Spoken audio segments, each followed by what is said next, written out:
Hi everyone, in this video I will show you how to make high converting landing pages.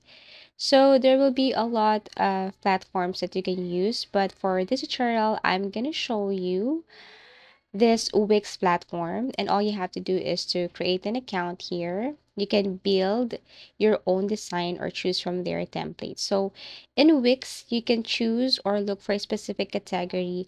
Let's just say this one is a landing page. So basically, you can type here landing page and it will show you templates for a landing page. Aside from that, there are also other templates that you can choose from.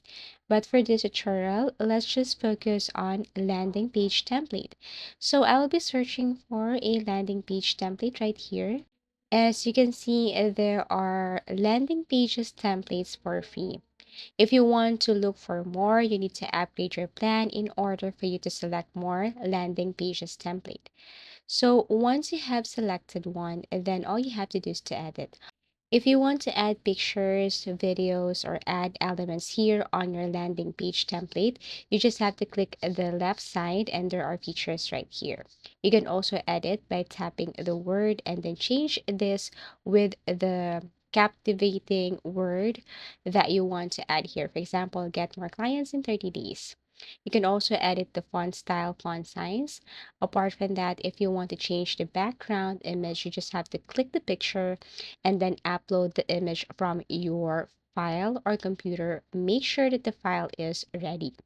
Also, you can add sections here on Wix if you want, for example, like contact form. You can also add here like the address or location of your business. So it's a very easy platform. All you have to do is to click, drag, and add. So once you're done, then you can publish this and then share and copy the link, share this to your client or friends. Basically, once they click that, it will take them directly to this landing page. So as you can see, you can replace the image, the font, the information here. All you have to do is to double click. You can also delete a section if it's unnecessary. And basically, this is how to make high converting landing pages. Thank you for watching and see you again in our next video tutorials.